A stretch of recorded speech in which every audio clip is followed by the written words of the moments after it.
Hello and welcome to the Computer Game Show. My name's David Turner. Let me do that again. Hello and welcome to the Computer Game Show. My name's David Turner and I'm here with Sean Bell, Matt Murray. Hello. And James Farley. Oh, yeah, hi. I think we should probably go to follow up straight off the bat there, Matt.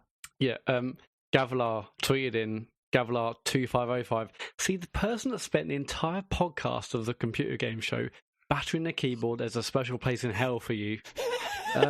Robotic Monkey came in with, to blame the typist or the editor? Which, I edited last week, Robotic Monkey, so I'm a little bit... Blame the typist, like... It's blame the editor. Well, what can I do? As if I was going to take out every one of those. There's 500 of them. Can I just say, when James and I had this argument, right, neither of you two jumped in. I think neither of you defended me in the exact same argument. Now it's all like, well, yeah, of course you blame the person making the noise. You don't blame the editor. At the time, Sean just crawled into a hole and Matt, did his normal flip-flop self. So, why is it all so straight down the line now? No, I thought I was being quiet with my typing. Apparently I wasn't. I apologise. What were you typing? What were you doing? I don't know. I don't even remember.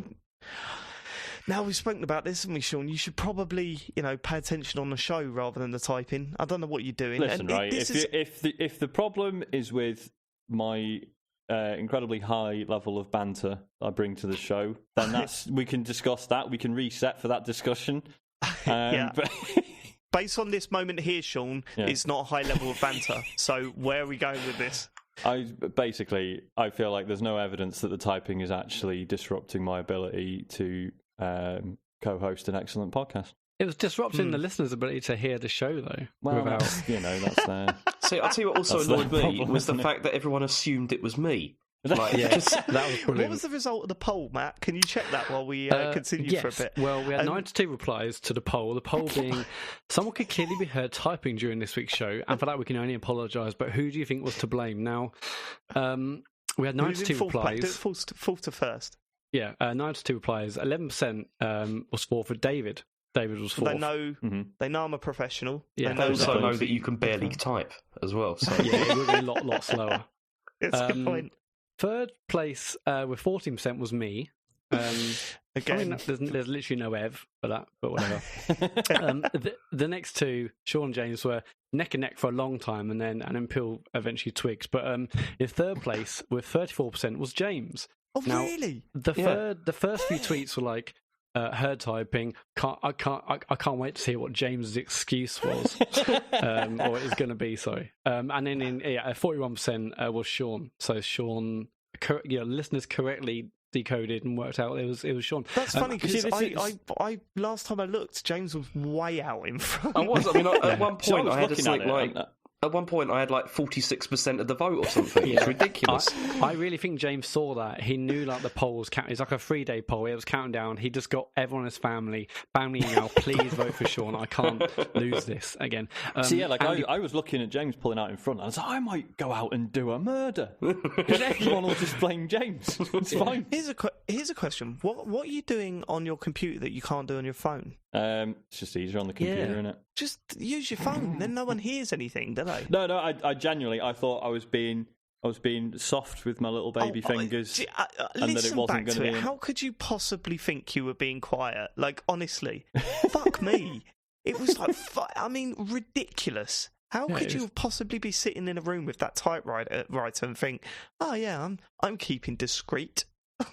Maybe some of it does come back to the editing, but Sean, it was like the short of Murder, She Wrote. I couldn't take that off. I could not. No chance. Matt, don't take it, man. Don't take that line down. Now you're in the hot seat with the editing. You can understand what I have to go through every fucking week now, right? I say every week. I haven't done one for the past couple of weeks. Actually, I'm you're not doing this one either. So, Matt, type away, and then we'll call it even. Okay, then. Actually, Dave, I was going to mention that. Obviously, you made a few editing mistakes recently, but what listeners don't know is you've actually been taken off editing duty, haven't you? because of those mistakes. I haven't been taken off editing. Well, I've been busy. But when was the last That's time what I thought it was. I thought show? it was because of the mistakes. I thought we'd agree. Yes, because when was the last time you edited the show? you're not in the sort of internal discussions about what the podcast is doing and where it's heading, James. We try and keep you away from that. Except for WhatsApp group. Because we don't need someone going, well, it's shit, isn't it? It's dead. The podcast is dead. Get rid of it. Well, all I heard was Matt saying, get him off there. Like doing it. It was... Yeah. Well, mistakes were made. Anyway, to move on. No, Matt, are you volunteering to edit now from now on? Because actually, I'm bang up for that. Sounds good to me. Nah, it was good last week, and it is really well edited, but I'm not going to do it every week. So after this week, I think James should edit. I don't trust him with that whatsoever. Remember, we've got Capone Adam on the subs bench. We can always use him. Anyway, follow up. What else have we had? So Andy Palmer. A lot of people were saying it was definitely James. Andy Palmer on Twitter said always Sean. So Andy knew the score. Nick Parton said I think it was Sean because when he spoke, it sounded the same volume and place in the stereo field. #detective shit. So Nick Parton was on there. He knew exactly what was happening. Nice. Super Mario 83, Dewey, loads of other people were pissed off at Sean. Can I give a bit of editing feedback, actually? Something I picked up on, not last week's show, the week before. Sean, do you do that thing where you have someone slightly louder in one ear and slightly louder in the other ear? Yeah, I pan it out a bit, yeah. Yeah, don't do that. Okay. People listen with one headphone. It's a fucking nightmare. Why do people do that? No, people who do that can fuck off. They're not welcome. Right, okay. I do that. So you're doing it, all right? Yeah, you're not allowed to listen to your own show, mate. You don't deserve it. All right, I won't listen this week. Fine. Quite happy with that. He has to pretend he's working. He does that thing where he's like leaning his hand on the desk, with his hand over his ear, and he's listening to it and pretending he's working. Well, oh man, shit! Did you? I fucking forgot all about that. Where you had the wire running up your arm, yeah, and then you had the little headphone in your hand, yeah, and you'd lean on your desk. Yeah, fuck, I did that. Wicked. Oh, they had no idea. Yeah. I failed every single test. Right, okay, go on. Matt, let's keep it rolling. On the subject of me muting the Apollo Justice game for iOS and not listen to music, listen to podcasts instead. Podcharger says, I feel like I'm losing precious listening time if I'm not listening to Audible or podcasts whilst gaming. Now, okay, but there has been other feedback. No, there's been other feedback. There was emails regarding this as well, though, that have a different opinion. Well, should we get into them now? All right, well, do you want me to read it? That one, yeah, definitely. Yeah, do you want me to read it? Okay, let me just bring it up. Okay. Because it is mad. I mean, it is insane. When I listen to it back, if you isolate James's audio, it's the funniest fucking thing ever. But he's got a point.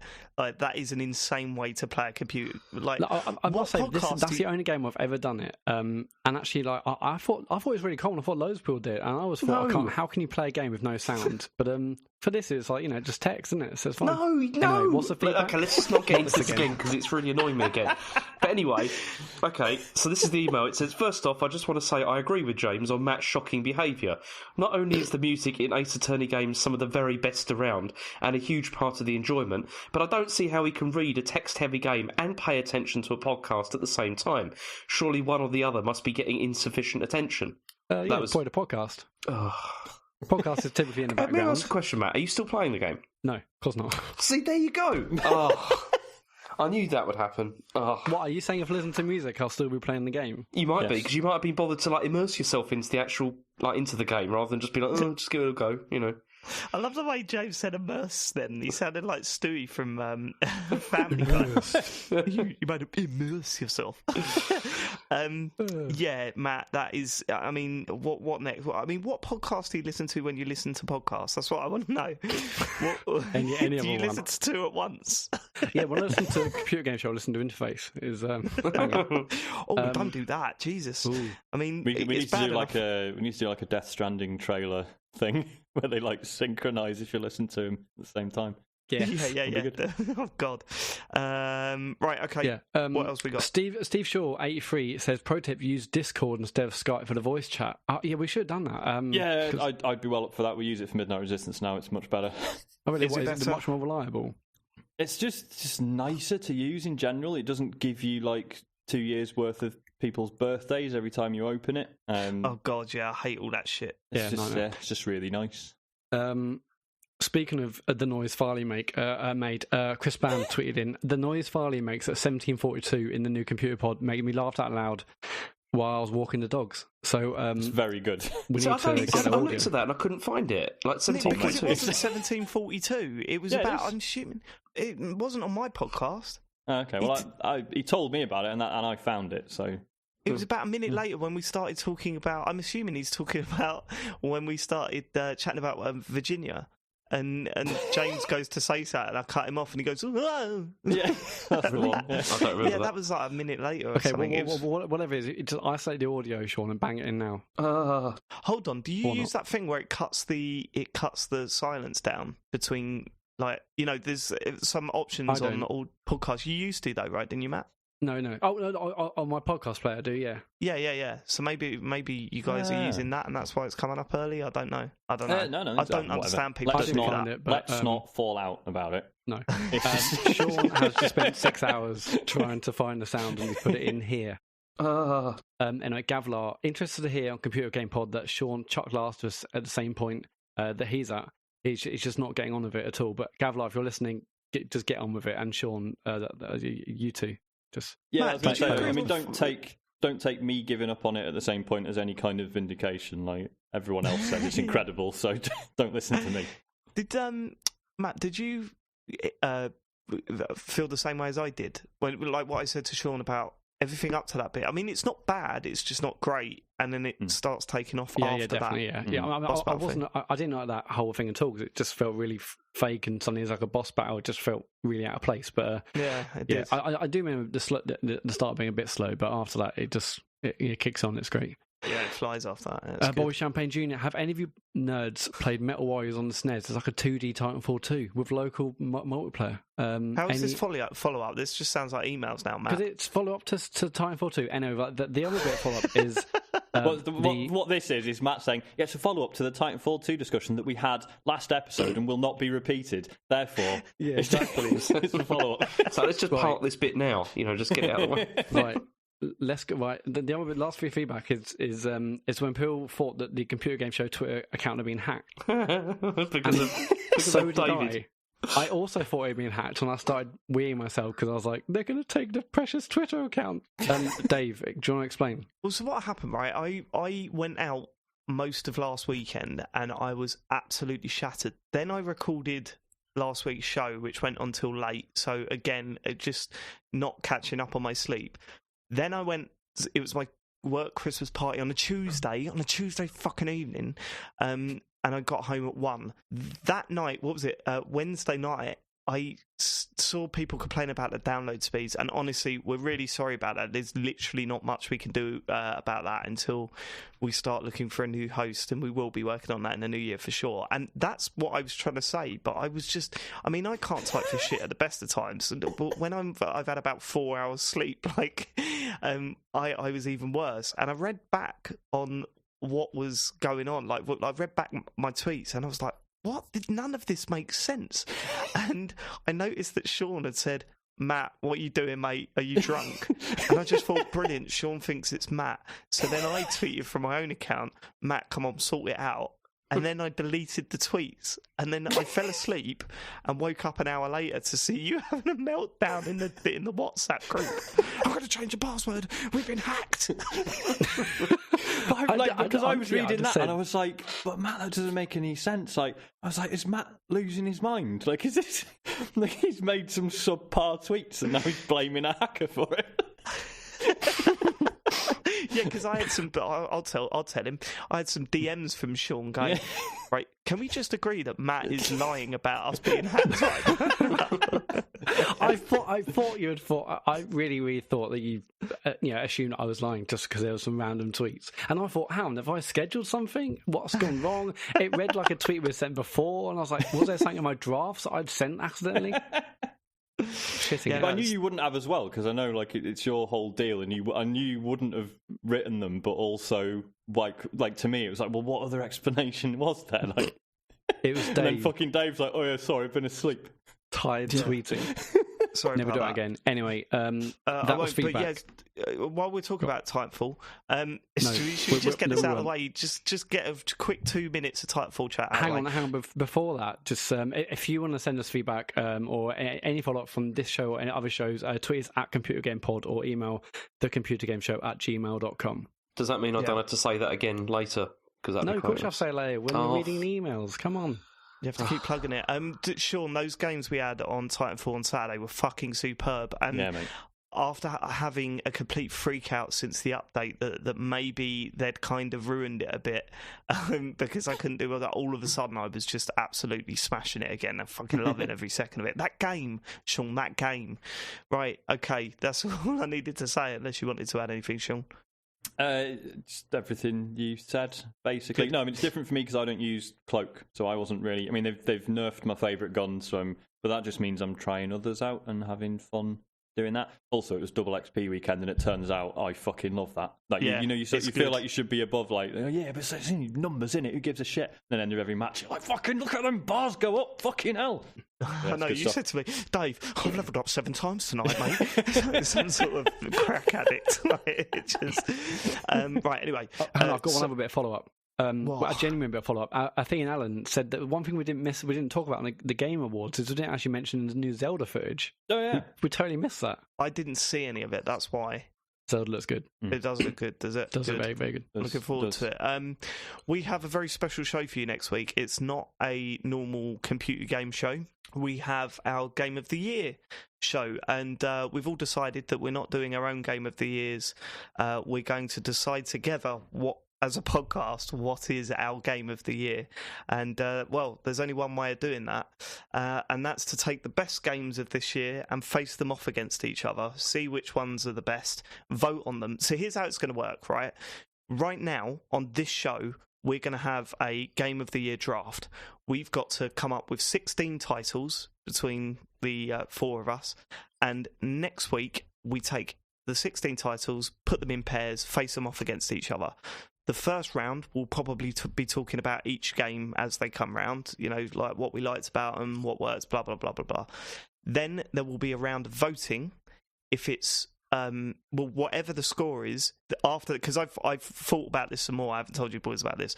After the voting, there's an appeals, so you can appeal. So if it's 3-on-1, that one can appeal, or anyone can appeal the decision, right? But that can fail. You might stick with your votes, you might change or whatever. But at the end of the round, or in the end of the match, the face-off, there must be 3 votes for one at least, and 1 vote for the other. And the one with the 3 votes gets pushed on to the next round, and so on until we just have 1 game left. That's the way we're going to do this.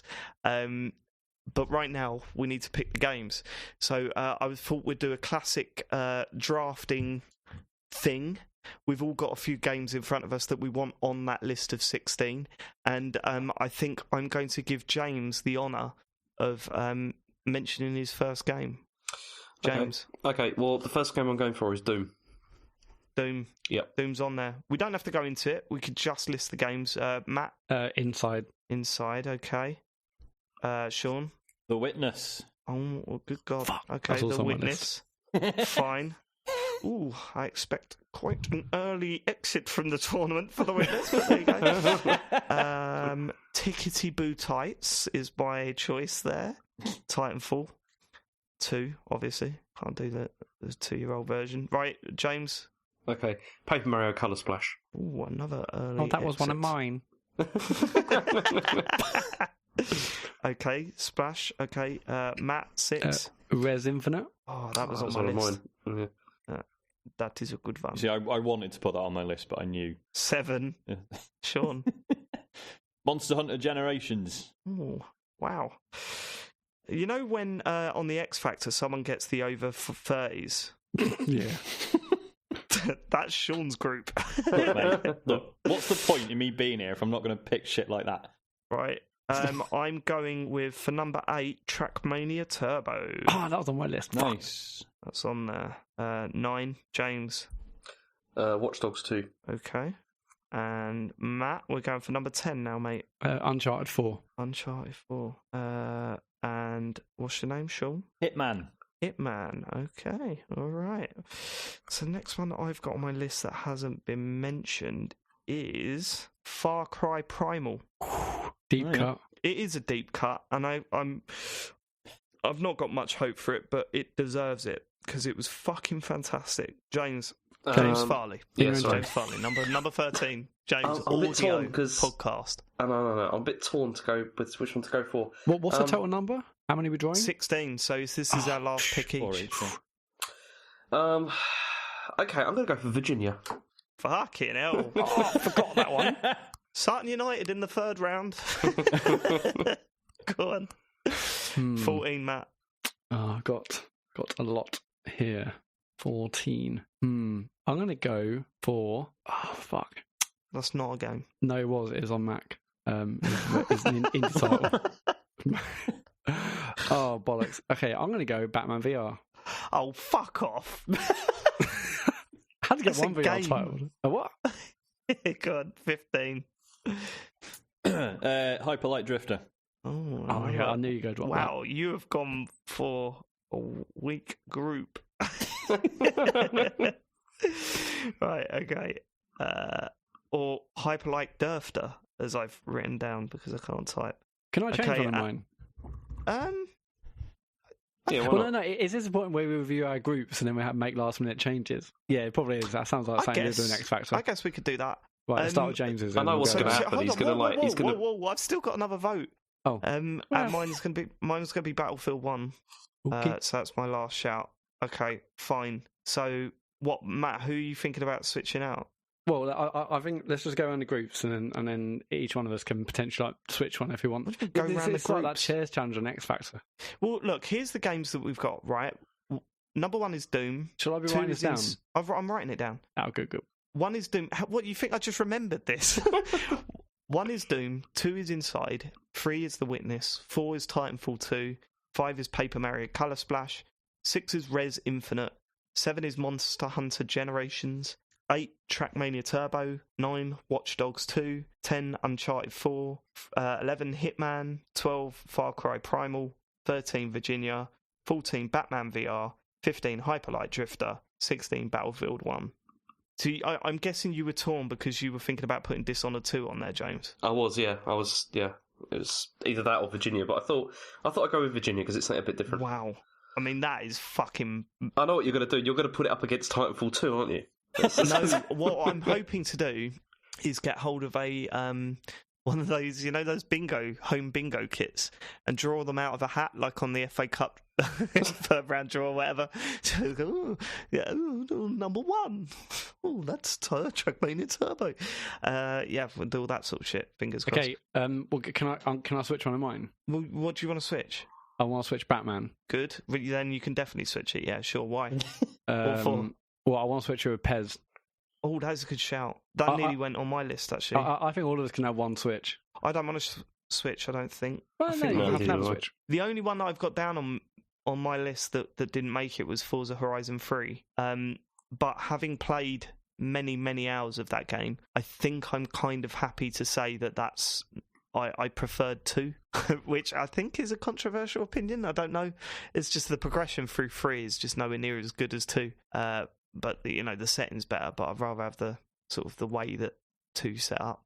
But anyway, that's not I had important. loads on my list that didn't make the cut. Which ones? Batman, Firewatch. Yeah, that wouldn't have made my. Yeah, that Okay. didn't. It was going to until like the last half hour or so. The Days X Go on mobile. That was really good. No, Forza Horizon 3. Yeah, I just said that. Yeah. Yeah, Thumper. Mm-hmm. Not for me. And No Man's Sky. Lol. No one else want to switch them, so this is locked in now, yeah? No, I've got conviction, mate. I'm all right. You've got... Okay, cool. All right, well, they're our games then. Next week is our Game of the Year show, and it will be one of those 16 games. Join us. But for now, Matt, you went crazy on Twitter and did something that you didn't even ask us about before you went ahead and did, and asked Twitter a question. What was that question? Well, I knew we were deciding our own drafts for Game of the Year, but I wanted to find out what Phil's underrated games of the year was. And, yeah, but now I we've think that was a basically good way. got just a massive list of games. It's like okay. Well, I mean, it'd be interesting to see which ones we played in that, and if we've got anything to say on them, because it was actually quite interesting. Because a lot of games come up there, and I just thought, oh shit, yeah, no, I forgot about that one. But yeah, which ones were mentioned, Matt? I mean, Chazzy started off with Trackmania Turbo, and that is such an amazing game, Trackmania. But yeah, it felt like no one was really bothered about it. Well, this is the thing. It's because you start dealing with people's different definitions of underrated, don't you? It's like often their games are actually reviewed really well. It's just that no fucker bought them. Yeah, that's true. James come over to my house on Saturday night, and I stuck Trackmania Turbo on, and it was one of those games where I just thought, he's not really going to like this, but you seem to really like it, James. I did. I thought it was great. Yeah, a lot of fun. He said to me, I was telling him about the online stuff and how you can create, private like sort of battles and then have them last over a week and stuff like that. And he was like, yeah, that sounds amazing. I said, yeah, that's what I wanted to do with Sean, but he lasted about one race and just went, no, I'm going to play something else now. No, I lasted three, and you won all of them. So that's why that got bent. Yeah. It's just no, we should. But I would be up for getting back on that. Matt, I can't believe you don't own that game, actually, considering how much we played it that weekend when we went to Bognor. It's got VR. Skegness. Well, it does have VR, yeah. I don't know. I feel like if I was playing locally with like mates, I definitely would have bought it already. But yeah, I don't know. I probably should do, because when we played for that week together, it's just amazing, like pass the pad multiplayer. Yeah, it was really good. I've got to ask, Sean, have you played Inside yet? No. Are you going to play it for next week? You literally have to play it for next week. I'm away this weekend. What have you got it on PC? Yeah. What have you got it on? All right, I'll do it. I will make the time and I will get it done. Make the time. It's not that long, is it? I mean, from what you said, you only need about an hour. It's like you are literally halfway through it. Okay. I think. But if it's me, I'll probably start again. Nah. Okay. Okay. Chris Ban, SteamWorld Heist. Now, I've heard a lot about this. Sean, you love this, right? Yeah, it's amazing. It didn't. Well, I mean, it came out on loads more formats this year, but I don't think that counts for the GOTY list. So, but no, it's incredible. Okay. Darth Gamer Kickoff Revival on PS4. Dino Dini's Kickoff Revival. I heard it was appalling. Yeah, I'm sure I got really piss poor review scores, but if people like it, I like it. Didn't Mr. Biffo absolutely slaughter it? Yeah, probably. Do you know Mr. Biffo? Don't you, Sean? Yeah. Give him a bell. Ask him if he slaughtered it. All right, we'll do. Cool. Give him a nudge. Podcharger, Subterfuge on iOS. Now, Sean, is this a game you've played? It sounds like a Sean game. Yeah, it stressed me out. Couldn't do it. It's so basically it's this sort of like persistent strategy game where you play it like over a week or whatever. So you start a game, you invite your mates in, and then like the game's running 24 hours a day. And it's all about deception but the reason it stresses you out is that it's all about making alliances, fucking people over, and like sometimes staying up till 2 a.m. because then you can send out a load of attacks and everyone's going to be asleep and they won't see the notification until they wake up and it's too fucking late. That sounds brilliant. It is amazing, but like you do feel like quite upset playing it. Like when someone just like totally turns on you, like you honestly want to text and be like, "What the fuck, mate? What are you doing?" Like you just sunk my battleship. Exactly. But yeah, no, the Daft Souls / Cool Ghosts video series on it. They basically they played through a game and like everyone did videos every day of like what's happened and like you can see how it fucks them up. It's It's really good. Yeah, it does sound good. Morbid Beard, Inside has to be my sleeper hit of the year. Everything from the art style to the environmental storytelling is stellar. I mean, definitely not underrated, that game. I wouldn't say it was a sleeper. Everyone was talking about it. Yeah. Amazing. Then Andy Palmer, Duskers was a brilliant, real underrated gem. I haven't heard of Duskers. See, this is what I love about getting this sort of list, is you hear about games you've never even heard about. And Duskers. Any of you guys heard about Duskers? No, I don't even know what that is. This is another one that Cool Ghosts did a video on, and they absolutely loved it. I know absolutely nothing about it. So it's like a weird sort of like text-based security thing, I think, where you like run a security system and I don't know. Sounded really interesting, but I've forgotten all details about it. A couple of clever guys said Titanfall 2. Yeah. Definitely underrated by the public. Samuel Samantha Smith, Raiden 5 or Raiden 5, great shoot 'em up, and Pac-Man Puzzle Tour on iOS. Also good. Ryan Harmon, Picross 3D Round 2. Presentations on point, puzzles are tuned at a great difficulty level, and the music is surprisingly wonderful. That's it. It's a good list. Okay, I thought thank I'd God for rather do that. that than like your games of the year, because everyone does that. Yeah. Okay, all right. Well, you're very different, Matt, aren't you? I'm so different. You're your own man. Okay, cool. Should we get on to what we've been playing this week? Let's do that. Okay, James, let's start with you. You always What have you been start with playing me. this week? Can't we start with someone else? James, just do as you're fucking told, mate. I don't even want need to be your here. shit. You see, I need your might shit. type sometimes. You'd never get a response like that from me. No, but every week I go first. Why?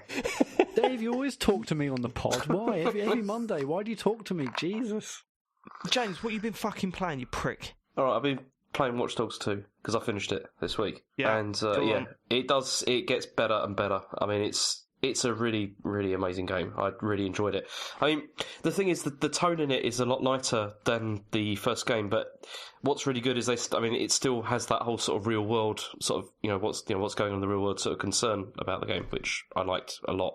I mean, the biggest problem with it though is probably still how sparse it is, like in the cities, because there's not really a lot to do apart from like the missions that you're on. You know, like in Grand Theft Auto, when you're just walking around, there's stuff going on, and it really does feel more like a sort of an alive city. This doesn't. The city doesn't feel alive, and that's the biggest problem with the game. Is it's the kind of thing that stops it from being like a real like sort of masterpiece as a game. Is because it is an open world game. It doesn't really feel like an open world. It really feels like you're actually just playing missions, but I don't feel that really matters too much because the core game is just fun. It's well, this is it. I mean, you're comparing it to an absolute, they're masters, Rockstar, and they're incredible at creating like believable worlds full of stuff to do. Yeah.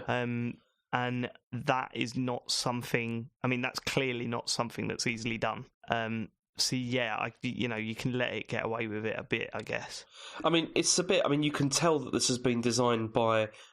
I'm assuming similar to people that have worked on Assassin's Creed games, because the cities in those feel a lot like this as well. As in, there's a lot of people milling around and stuff, but it doesn't really feel real. It doesn't really feel alive, if you sort of mean. And that's the thing with this. But like I said, I think I heard a rumor, and this might even be a joke, or it might not be a rumor in common knowledge. I don't know, but I'd heard that it was the same people that turned Assassin's Creed 1 into Assassin's Creed 2. See that? Because there was a big jump in quality for that. Yeah. Apparently it was a similar team that worked on getting what they did with Watch Dogs and turned it into Watch Dogs 2.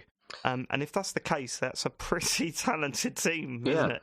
Because I mean, this is a huge. I mean, in the beginning, I wasn't, because I quite enjoyed the first Watch Dogs. I mean, I paid very little for it, which is probably why I enjoyed it a lot. But it was still really good. Like to a degree, but this really is like on another level. I mean, it's mostly because it's the level of control that you have over the environment. It just feels so fantastic. Like the way by the end of the game, it starts to feel like Matrix kind of stuff, where you're just like, you are like just controlling like the game, if you see what I mean, which just feels like really good. It's I mean, I was saying to you the other day, like you're like driving along like across the bridge or whatever. And like with the hacking power you've got, you can take control of other cars. So if you're in a rush, you can just bat them off the bridge by like forcing them to turn right or whatever. So they will just like get out your way. And it's just, but the way it's done, I mean, the big problem with the game at the beginning is that they give you so much to do. There's so many sort of like icons all over the screen. There's the whole thing, and there's so many sort of like button combinations and stuff. But once you've learnt it all, and you sort of, you just feel like you've got so much control. And that's why it's fun. I mean, in a different way to like GTA. I mean, in GTA, the fun is like doing stuff yourself. Whereas in this, the fun I had from this was kind of controlling things from a distance and just feeling like I'm sort of manipulating stuff, which felt a lot more enjoyable. Do they ever address the fact that you're basically just a bunch of hacker kids, but you are also murdering tons of people? Yeah, James mentioned this to me as well. He was like, that is somewhat jarring. Yeah, this is the big problem with it actually, because it doesn't really fit very well with the story, because even though this has got like a lighter tone, it still is sort of like shadowing sort of like real world events and like what's actually happened. And I think like John Denton on his like video like review of this was like saying like, maybe the people that are like, they're hacking are bad, but you're like a mass murderer, as you're playing this game, because you do end up like killing like a lot of people, and it doesn't really match. Like there is a bit of a like disconnect between that. I mean, I think this is probably why when I played, I mostly used like drones and called in gangs and police and stuff to do my dirty work because I didn't really want to kill people. I just thought I'd let them do it for me. Didn't feel as bad. It's it's a bit like that's totally different. Ordering a hit and actually killing someone. Yeah, exactly. There's there's a bit of a gap between it. It's like like US government. They just send like drones or whatever to do it. It's like it's not my problem. It's political. But it's like they're fine to do that though, right, James? No. Anyway, it's one not more for fine. One more for another, is it, James? Yeah, but anyway, in the game, it feels like because it feels better to do that than like just going in there and just shooting people up because it doesn't feel like that's what the character would do. Like it just doesn't feel like that. And yeah, but I know, but I mean, it's not like from what I've seen. There's a guy with a computer voice and a mask with spikes on it. No, because that's another sort of like misconception about this game because like in the beginning, if you look at the characters that there are in this game, hey, yep, go on. Okay. At the beginning of the game, when you first start, like the characters that you're introduced to, they look ridiculous. Like they look totally ridiculous. It's kind of like even worse than Life is Strange. Like in the terms of like look how cool they are and everything. But because they're very self-aware with this of like what they're trying to achieve, and you end up I ended up quite liking the characters, and there are reasons why they are the way they are, and it's the way it's done is quite believable, really. And yeah. You really have to like play through the story to get that from it because like an initial first impression will give you it wouldn't be good. But did you do much multiplayer stuff? I did a bit. I played a bit of it. I mean, I finished like all of the main game, and then but the multiplayer stuff it fits in with as you're playing anyway, which is quite cool. Like you've got like because like the whole thing like with GTA when you go on like a rampage or something and you got all the police after you and stuff. In this, like it'll bring in like a real like like hackers from like other games that will then try and take you down as well as the police. It's well done. It works very well. Yeah, I mean the last one had that sort of the online stuff was just like a mini game, really, wasn't it? Of hide and seek, which was probably the best bit about that game because it was quite fun, but at the same time you didn't want to. Wasn't the best bit the iconic hat? It was the iconic hat, Matt. You are absolutely correct. Yeah, I really want to play this game, which is incredible because I mean every time we've mentioned it leading up to its launch, I've been going, I've got no interest in this computer game. You see, I didn't have that much interest, and in the beginning, I mean, to be honest, the first third of the game is not amazing, but then it really starts to like ratchet it up and starts to become really something different. It's it's a very very good game. That's why it's on my list because. I mean, stuff like Dishonored 2 I really enjoyed and I thought they were very good, but I had more fun with this. Like, this was just really fun to play. I mean, it was the kind of game where when I wasn't playing it, I was still thinking about playing it because, it's very good. Does it do anything good with story, or is it just the fact that it's fun and you have loads of toys at your disposal and the functionality of those and the mechanics, or is there actually a good story that's interesting and makes you want to play further? Well, that's the thing, is that the story isn't terrible. Like, the story is quite... I mean, I wouldn't say it's good, but it's enough to keep you, like, see what happens next. It's enough to keep you engaged. I mean, it's not like... I don't know, I mean, what do you think... I mean, Dave, what did you think of, like, GTA's story? Like, the most recent one? I thought that was rubbish. I was really disappointed. Yeah, I wasn't disappointed because I think it was... I mean, it was a step up from 4. But there were some weird beats in it. I mean, I mentioned that there's that scene with Trevor that really fucking threw me, where he murdered that guy and his wife in their house and just walks out. And it was kind of like, I know Trevor's a murderer and stuff, but I could separate the whole, Trevor's running around murdering civilians to them seeing him, like, kill people that he was friendly with in, cutscenes. It was weird. That stuff didn't work, but overall, I didn't hate it. I thought the ending was a bit weak, but other than that, I didn't totally hate it. I just thought it was serviceable. It was fine. I mean, I think why'd you ask that? Well, no, because I'm just wondering because I mean, this I enjoyed this more than I did GTA 5. Like in terms of story, I thought it was more interesting. Yeah, I would, but I wouldn't. I mean, I've not played Watch Dogs, but I wouldn't be surprised. Yeah. I mean, in GTA 5, the story wasn't the best bit about that game, was it? It was what you were doing rather than why you were doing it. But I think this is more impressive from the perspective of, like, after the first game, which the first game's story was dreadful. I mean, it was just like a revenge kind of, it was so cliched and, like, really terrible. But this, this feels like they're actually trying to say something with this, and that's why I enjoyed it more. James, can I ask you a question? Go on. What's a better game, Grand Theft Auto 5 or Watch Dogs 2? See, that's really difficult to say now. Wow. No, because I really enjoyed GTA 5 a lot, like for playing, like the gameplay side of stuff. But this, once you started fiddling with like the world, it's really nice to do that, like James, to feel that you got that control. What's the better computer game? Eh? What's the better computer game? Come on. I don't know. I can't answer that at the moment. James, it's been ages since I played GTA 5. I can't remember. What's better, Grand Theft Auto 5 or Watch Dogs 2? Come on. I don't know. I really can't answer that. Gun to your head. Your kids have been abducted. No, is that too far? Come on.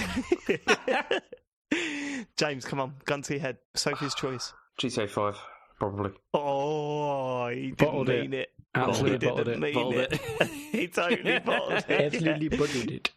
Did he look It's down a shame at his because phone, there was see no a Twitter correct answer. notification and think, yeah, maybe not. Yeah, I can't deal with it this week.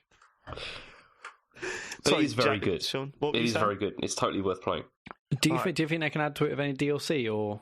They are. I mean, there's more stuff coming in about for PS4. There's more stuff coming this month, and then Xbox One gets it a bit later because in 2019 deal, or 2017. So what do you think they could do to?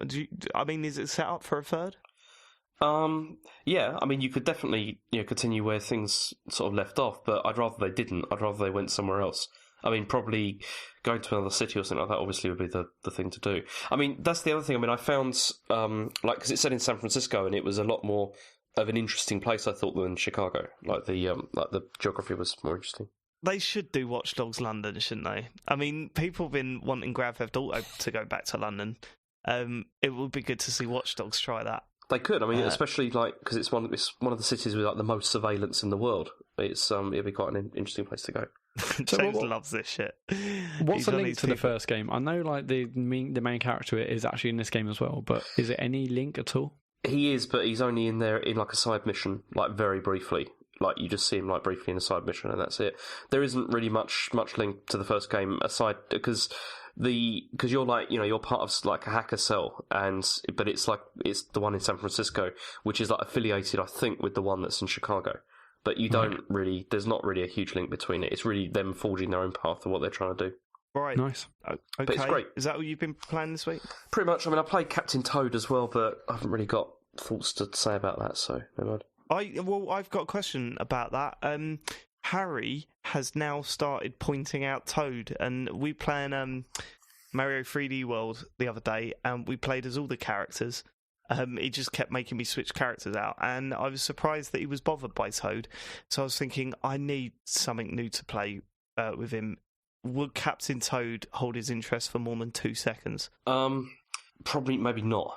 Because no? I've played it. I've played it, and I played it with Rachel, and she really loves 3D World as well, and like a lot of the other games, but she wasn't that impressed with this. She didn't, because I think it's because it's really slow paced. Like the pace of it is really slow. That's what's worrying me. It's because it's basically a puzzle game, and it's it's like a platform puzzle game, but it's very, very slow paced, and she was really not that interested. I think after a while, it's I mean, I tried him with Last Guardian, but that he didn't last 5 seconds with that. He just freaks I don't like it. Scared. Scared. All right, okay, I'll turn it off, mate. That's fine. You show no emotion 99% of the day. You look at one bird, dog thing, and you freak the fuck out. Okay, Matt, do you want to do what you're doing? Because I think Sean and I should go last. Yeah, I mean, it's only a short one. I was playing a little bit of Forza Horizon 3. I've been using this when I've been trying to test my streaming stuff, which, by the way, it is not working. So, Matt's Effect, I've no idea what's going to happen to that. But sorry, what? You heard. Matt's Effect. Whoa! You can't just drop that here. I have been trying to get the streaming stuff working for about a week, and everything I've tried doesn't seem to work. I bought an Elgato capture card that was like 90 quid, and 60 quid. Sorry, that I plugged that into my Mac, and I think my Mac's not quite powerful enough to do that, so that was annoying. Then I bought a Kinect camera for the Xbox One. Even that made. The footage was really, really pixelated. At least it was on my end. Although today I've looked for stuff on Twitch and the video looks fine. So maybe I'll go back to that. This is what I'm saying. But I think you're bullshitting to get out of a bit of Mass Effect here. Believe I've barely played any games this week because I've been doing this every single night, and it's just doing my head in. I've what else have I done? I moved the router upstairs. I switched my whole setup. I bought new cables. Anyway, I'll try it once more, but after that, I'm not trying again. It's just.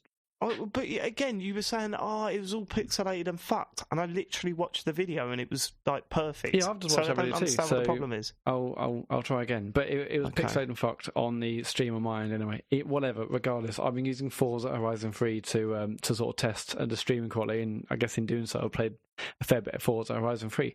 It's really fantastic. I didn't really play much of the second one because when I got my Xbox One, I think this had already been out for a while, and I got this quite late.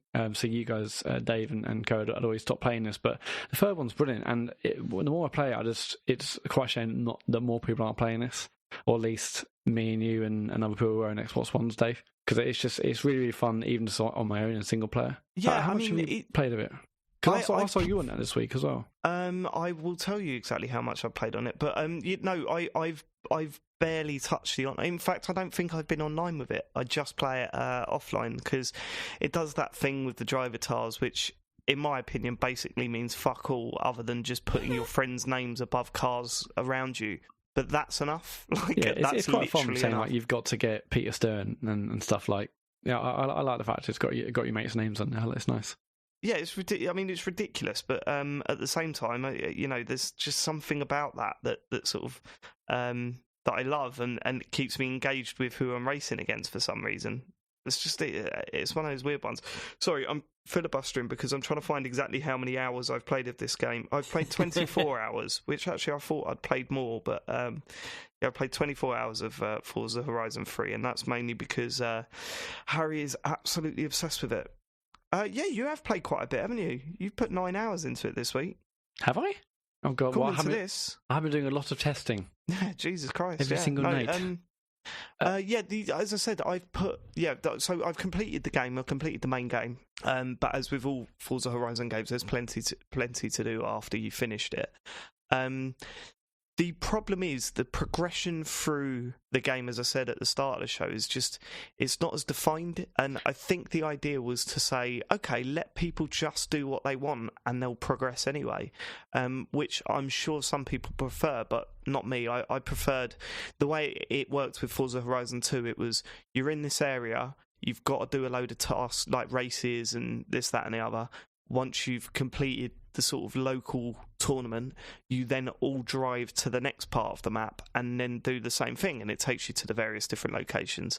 And then finally there's this massive long race, it's like a 20-minute race that you have to complete to finish the game, which drives you around the whole world. Oh, really? Fantastic. Yeah, it's an excellent way to finish it. Here, you don't get any of that. It kind of just sort of throws... You unlock different festivals, but then you have to sort of build them up. You build fans by competing in races. When you get enough fans, you can expand the festival. But that's basically just going back to the festival site, pressing a button, and it unlocks a few new races in that local area. And at times you're kind of like, actually, I've got no sort of guidance on how to sort of progress through this game. It doesn't make things clear, and there feels like there's no sort of start and end to it. It's just kind of, here's a bunch of stuff and eventually it'll end, and that's what it does. It doesn't have that sort of long race that that Forza Horizon 2 did. It does have a few sort of longer races, but nothing to what Forza Horizon 2 did. And although the various different settings is fantastic, it never feels like it takes advantage of it too much. The off-road racing's a lot better, but I still prefer the track, like the road racing. So it kind of, I mean, I love it. It's still fucking excellent, and I still enjoy it every time I play it. It just feels that it's missing a little bit of something that Forza Horizon 2 had. But fully understand that's quite a controversial opinion. People seem to have liked this game much more than 2. Yeah, I really love the different environments, and the fact that I guess they can do it being Australia. You go through across beaches and deserts and forests, and then again on the track as well. I think it's just super fun. The handling model is brilliant. It does remind me of sort of old like Sega races. It's just super fun, and it looks absolutely gorgeous, like bombing through the forest, all the lighting on the car and stuff. Yeah, I really want to do some more online, but even just playing single player, it's fun, and it feels sort of online just because you are beating your friends' times, and it's constantly telling you how many roads you've been on versus your friends, or top score around a certain corner, or or this, that, and the other. I think it's really, really fantastic game, and I think I'm going to keep plugging away at just playing bits here and there, because it's one of those great games where you can just play for 2 minutes and then turn it off and come back later to it. I think it's excellent. I had a devastating moment on it this weekend, actually. I've been saving up. I think the car on the cover, the black and yellow car, I think it's a Lotus, I'm not too sure. We've been saving up for that car for ages. It's like 2.3 million or something.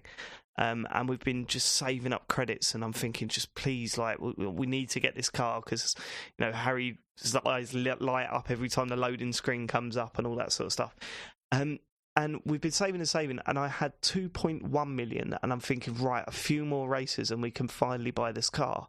The problem was, when I was in the garage, he noticed that there was a souped-up Mini in there, and he was just like, Mini, I want that. And I'm like, whoa, let me check the price. Okay, it's 1 million credits, Harry. I really don't think we should buy this, because we want to get the We're buying the Mini. Now listen, if we buy this, there's going to be another fucking 40 hours worth of gameplay before we can get the car that you've been saving up for. Remember that car? I want the Mini, make it red. So that was it. We're back to square one now. We spent half of our budget on a fucking Mini. So yeah, quite devastating. Nightmare. The first DLC actually comes out tomorrow, so by the time we're listening to this, the first DLC is already out. I think it's called Blizzard Mountain. It's all like snow tracks, and it's got 8 new cars and stuff. So yeah, I heard about that. That sounds like a good shout for Christmas. Yeah, definitely. Yeah, suitably festive. There's an insane amount of cars ready for you to download as well, Matt, because you got the VIP version, didn't you? So it gets you get a ton of if you go to the what is it called, the car show, and then go to sort by price, there's just a ton that's just a free download. Cool. Actually, I remember getting a code to get the Warthog, the Halo Warthog. Oh, yeah, I've got that. Yeah, it's not bad, actually. It's pretty good on the online racing. I should do that. Well, we should play sometime. I think it'd be great over the holidays. Let's not push it. I should really get the PC version, and we can try out the whole PC/Xbox deal. You should do that. Because that's apparently is a thing. But I don't know anyone who's even tried it. I'm bang up for that. Bang up for it. Yeah. Does the voice chat work across platforms? I think so. It must do, surely. Yeah, it must do, right. Okay, right, we'll try that then. Okay, we should probably get on to the big release this week. It has been 10 years in the making. The Last Guardian. Both Sean and I have been playing it. I think Sean is a lot further than I am, so I would like to hear your opinion. I don't know. I think you might be further than me, man. I've not put a huge amount of time into this. I'm trying to savour it a bit, because I know. No. You've not got to the commands bit. No. Oh, right. Fuck. Yeah, I'm further than you then. It's been it's been so long coming. I'm not blitzing this in 2 days just for the sake of having an opinion on it. Do you know what I mean? I guess this is a shame, because I consider myself to be very, very early on in the game, and it certainly feels that way. I'm probably about 2 hours in. Although saying that, I can't really put a finger how far into it I am, because I was going to say it must be more than 2, because I'm at like 2 or 3 hours and I haven't got to any command stuff yet. I think I'm around the 2 hour mark for normal people, but here's the thing with The Last Guardian, right? At the moment, I am not enjoying it at all. There's a few moments where I go, wow, I see what you're doing, and this is magical. Wow. And then I get to a room, I see that there's a puzzle, I work out, I see the solution to the puzzle. Part of it is, oh, look, there's a platform up there that I can't reach. What I need to do is call Trico over, stand on his back, and then jump on the platform. Then for the next half an hour, it's me just screaming at this thing, thinking, how comes every time I get on your back and you lift your head right next to the platform, when I get to your head, you move it away? What is going on? So I'm at a bit, and this isn't, I don't consider this a spoiler, I'm sorry if it is, I don't think it is anywhere a spoiler. You get to a bit where you learn that you can actually teach it stuff, okay, or you can ask it to do stuff, and it will. That just has not worked for me, and I don't know what I'm doing wrong. Like, it says, oh, hold down R1 and point in the direction you want him to go. So I do that, and he just ignores me. And I'm like, what what the fuck? So, yeah, for last night, for about, I think it was half an hour to 45 minutes, I was stuck in one area that was it was so clear what I had to do, but I just could not get Trico to fucking do what I needed it to do. It's not R1 thing, you just hold down R1 and then walk and go where you want it to go and it'll follow you. No, well, you can move and then call him over and he will come over, but sometimes he stops short about 10 yards. And you're like, so you move a little bit further and then you call him and he looks at you like you're an idiot, and then you want to just pound his face in with a DualShock 3. Or DualShock 4, whatever we're up to now. It's just, I mean, I'm hoping that this is part of the idea of the game, and that in an hour's time, we are going to be completely in sync and knowing what we're doing. All I'll say is, if that is the case, then I am not going to be happy, because, I mean, don't fuck around with me like that. You know what I mean?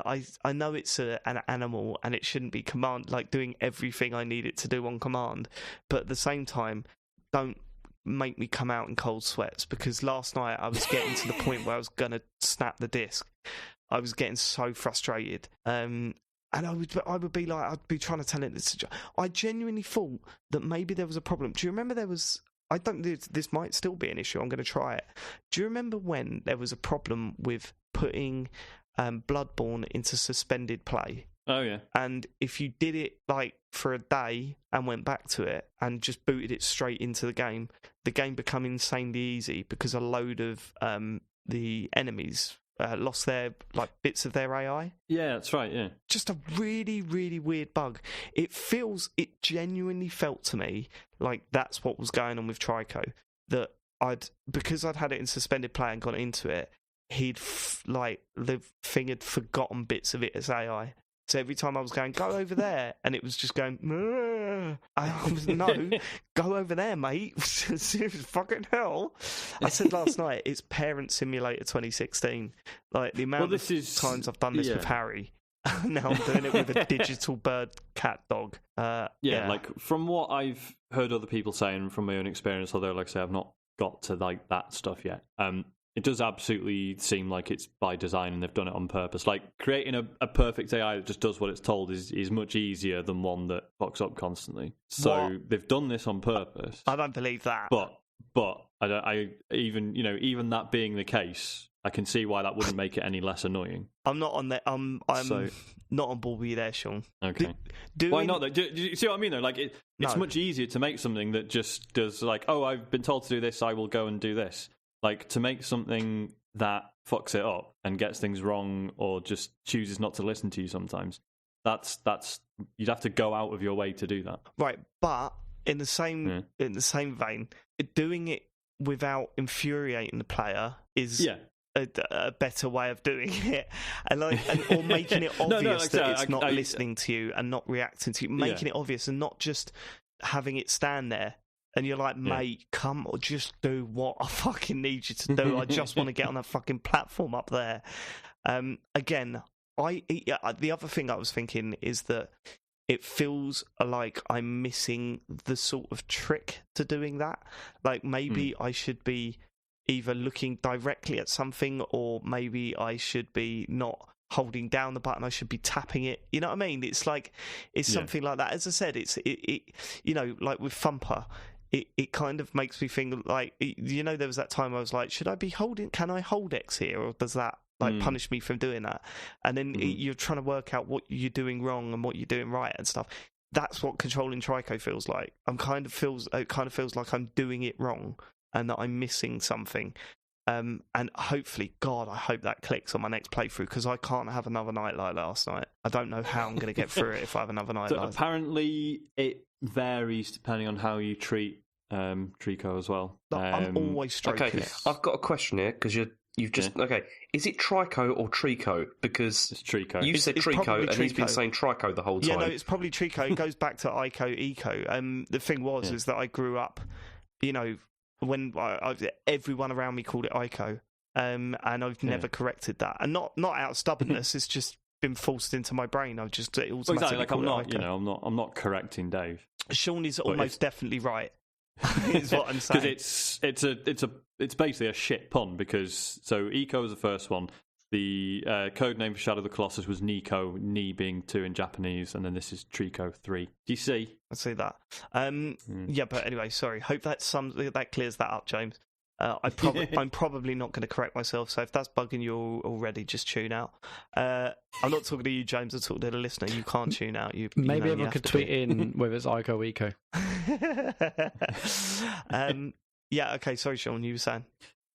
No, so I'm still on board with this idea that it is a pet simulator, and to the extent that I've got a 7-month-old puppy, and fucking hell, you do feel like screaming at them sometimes because they're just not getting things. And it's like, no, I've told you fucking hundreds of times not to bite my feet, and I know that shouting at you doesn't actually help, and there's no point me doing that. But nothing else is fucking working. Get me my belt. Shouting doesn't work, but it makes me feel better. So we're going to continue. And there's this endless amount of patience required. And like I say, I'm still at a point where I'm willing to believe they've done that on purpose, whether it's shit and annoying or not. I do think it's probably an intentional move, but I'll wait until I've got a bit further before I. Yeah, I don't. I'll be really interested to hear how you get on with the bit that I was really struggling with, and B, if you still hold that opinion that it's by design, because I genuinely don't think it is. And I wouldn't be surprised if someone just sort of said, "I watch your footage on Twitch, and what you should be doing is actually pressing this button as well as that button," and then I'd be like, "Oh fucking hell, of course! What have I been doing?" You can also press the face buttons, can't you? What do you mean? You can also press it's not just that direction. You can press X. Yeah, the face buttons as well. Yeah. But I want to kind of get the negatives out of the way so we can look at the positives. So we'll quickly say the game does look like shit. What? No, it doesn't. It does. It runs like shit. It runs like shit. But I don't care though. I'll accept criticisms of the controls, they're bollocks, and the camera's shit. But I have no problem with the way it looks. Okay, we'll get back to the way it looks. But yeah, fucking jump on triangle. I get the idea that it's that's triangle up, that's square down. I get that, but come on, we've moved on now. That's no longer acceptable. Just not necessary, is it? But yeah, I don't know how you. I guess I can know how you can say that it looks good. I don't like the style of it. I don't like how saturated everything is. It's like it's. I love that. Are you outside the main castle bit yet? Yeah. You see, the outdoor bits I think look amazing. But it's so fucking bright, way too bright. I'm just like, yeah, but that's you stepping out of a fucking cave. It's supposed James, to be Sean, you are really making excuses for this now. No, I'm not. Eco did the same thing. That is an intentional move, absolutely. I understand, visually, you can tell how much of it has come from the PS3 version. Yeah, I think the feathers never existed. The feathers look really crap. When you compare it to, say, something like Uncharted 4, which just looks stunning, and down to every detail, it looks stunning. I just kind of think, well, this doesn't even compare. It really doesn't. Yeah, but isn't that a bit harsh? A lot of games don't compare to Uncharted. I guess it's definitely one of the best looking games. No, you're definitely right. You're definitely right. But I would say this. I probably giving it too much of a dig, but I agree with Sean that a lot of this was you could see that a lot of it was developed for a PS3. There's some people saying it looks like a PS2 game. I think you should probably go back and play a PS2 game before you play that sort of stuff. But it looks like a very early generation PS4 game or late PS3 game, that sort of era. Hello, spoiler bot here. Dave's internet connection went mental and there's no way to edit this bit together that makes it sound coherent, so you've got me instead. Fuck the police. There's all that stuff that you kind of been ironed out in the past 10 years, and even the sort of more shoddier games that come out on the current generation of consoles have not got that stuff. I mean, Devil's Third had it, but that game got 3 out of 10 everywhere, so it's kind of like it's not really acceptable here. But then at the same time, it all seems like things that, all right, this is me pretending to know about game development. They all seem like things that could have been tweaked or changed without, breaking 10 years worth of work. Yeah, absolutely. I haven't got problems with like the speed of the character or how far he jumps. Things that would actually affect the design of the levels or how things work. It's just how like unresponsive he is and how, like you say, he just fucking flails around. The worst one seems to be when like grabbing ledges. Like sometimes I've just had him like fucking windmilling around before he just sort of settles, and then I can do so. Yeah, totally. Really strange. And bits where you're climbing up Trico, and these, and you get to a bit that it's either they haven't considered what would happen if you climb on that bit, or they didn't really care, because there's bits where you just kind of get stuck in an armpit and you're kind of like, oh mate. Yeah, it's like they've used the same code. That's how it works. You just copy and paste code from an old game to a new one. They've copied the code from Shadow of the Colossus that handled the climbing and stuff, but now it's a much smaller creature that you're climbing around with, like you say, with little armpits and stuff. And yeah, you do get a bit lost. I do kind of, and we've everyone talks about the camera, and I think that's a valid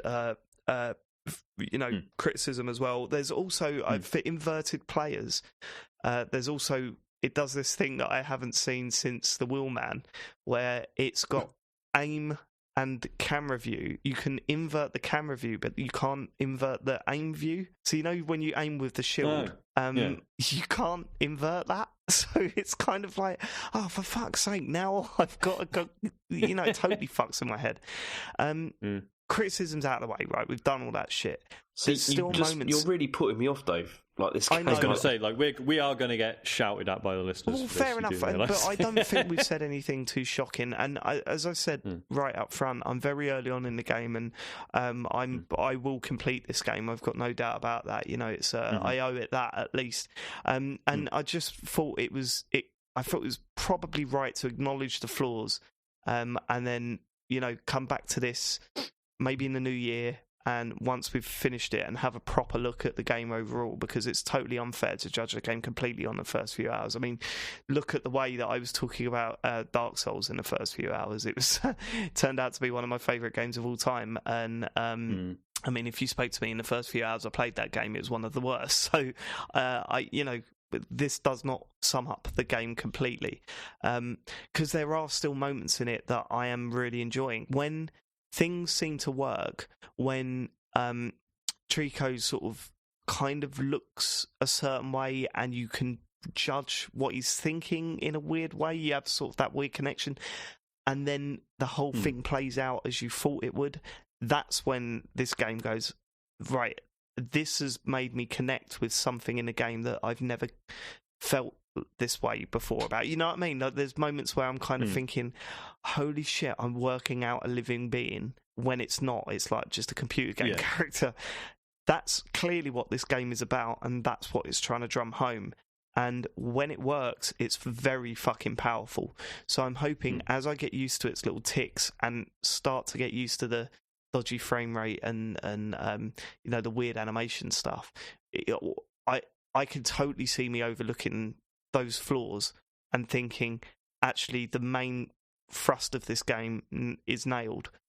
So I'm really interested to see where the relationship goes, because right now I can see it building and building, and I'm already worried about him when he's in battle, because the way it does that is that whenever he enters battle, you have to kind of calm him down, and you do that by either feeding him or rubbing his back or whatever. Or, that's it. You've got to rub him in certain places to make him feel comfortable. You can't just tap him on the arse and say, on your way, son. You have to kind of treat. Well, I keep saying him, but I've not been told otherwise yet, and I guess I don't know why. Yeah, it's just genderless. Isn't Yeah, it? Them, they. It's. I mean, those moments where you connect are really powerful, and if there's more of that and less of the really frustrating behaviour, then I can see myself totally going back on everything I've just said and saying, well, all of that stuff that I've complained about at the start, I can gladly ignore that shit, and I actually love where this is going. And I feel, looking on forums and people, a lot of people completed this over the weekend, so people seem to have powered through it. We see, this is why I'm trying to take my time with it, because I know people who did it in one fucking day. Yeah. So yeah, I mean, I want it to last. That could be a good thing. It might be a better way to play it. But I mean, I haven't got the opportunity to do that. But I have spoken to people that have powered through it, and they're nothing. They're so gushing about it. But I mean, for example, Capone Adams finished it, and now Capone Adams been waiting for this game for so long, and this is the game that he was saying he almost felt sick when he was loading it up for the first time, and he seems to be very, very positive about it. But when I spoke to him about it today and said, talking about the stuff that was frustrating me, he was kind of like, yeah, no, I can't tell you how many times I wanted to just drive over to that studio and fucking scream at them, and I'm kind of thinking, maybe that's it. Maybe it's one of those games where you see its flaws, you acknowledge them, but it does enough to put them to the back of your mind and make you focus on other things, and that's why it works, and that's why people are loving it so much. So I'm really, really interested to see how far I go with this and see how much it can turn me around. And I've already seen glimpses of it. It's just at the moment the frustrations are really overriding everything else I'm doing. Yeah, so that's my opinion on the first few hours of The Last Guardian. Sorry, Sean. Sorry, I was going to say. I was just going to say they're like a cute couple. No, you go first. No, okay, I'll ask mine quickly. Keep finishing each other's. Sandwiches. For those who have finished the game, how long is the game? I've heard like 9 hours. Yeah, I've heard about 9-10 hours. Yeah. Okay, that's not so bad then. No, but it also means I'm quite a chunk into the game. I'm a fair bit into the game. Yeah, but if you've been stuck for 2 of those hours, then I wouldn't worry about it. Oh, yes, good point.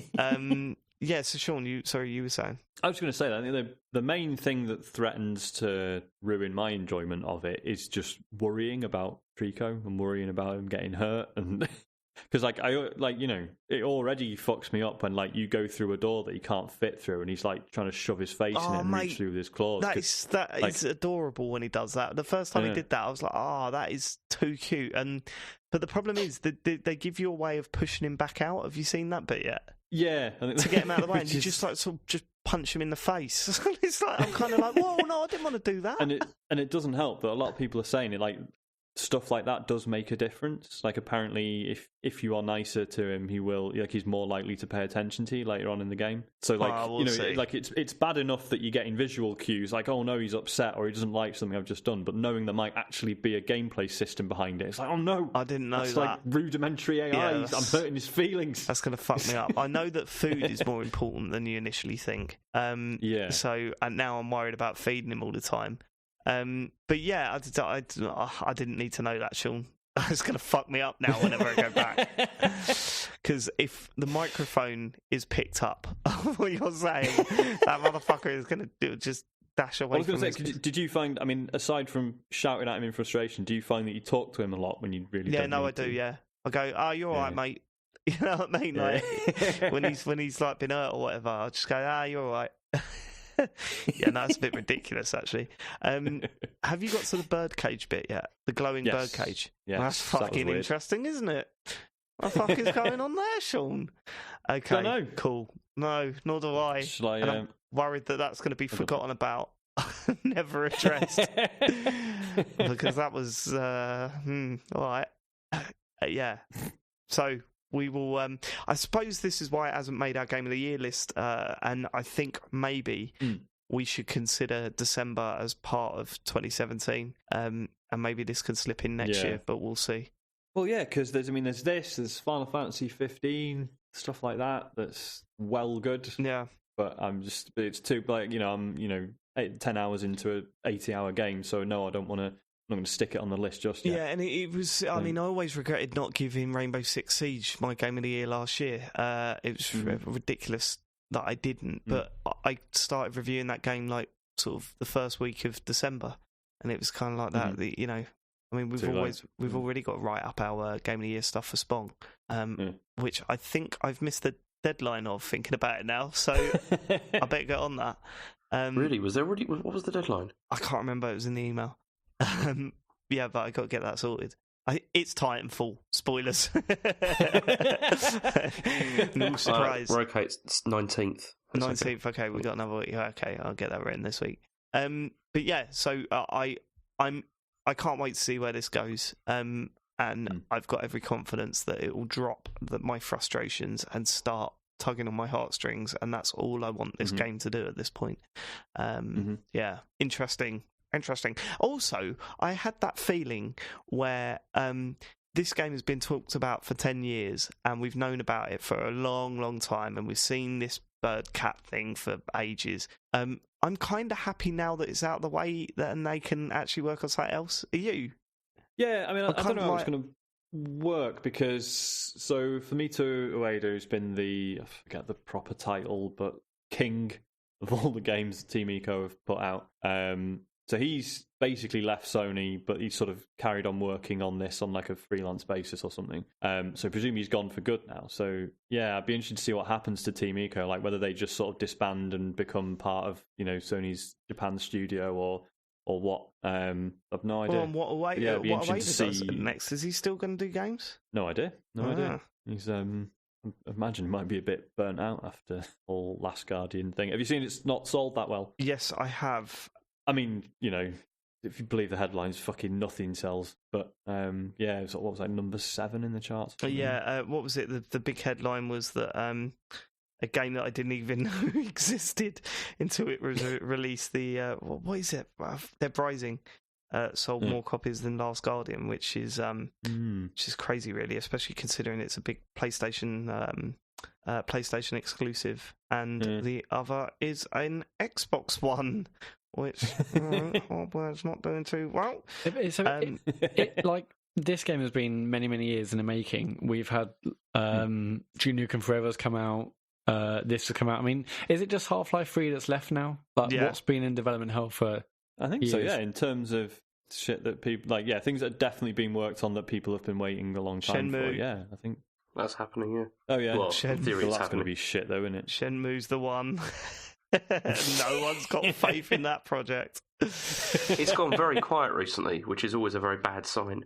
Recently, it's been quiet. Yeah, like, and all the Kickstarter updates are really rubbish. They're like, every time I get an email, I get quite excited, and it's just, we've got this guy on board. And I don't just give me some gameplay.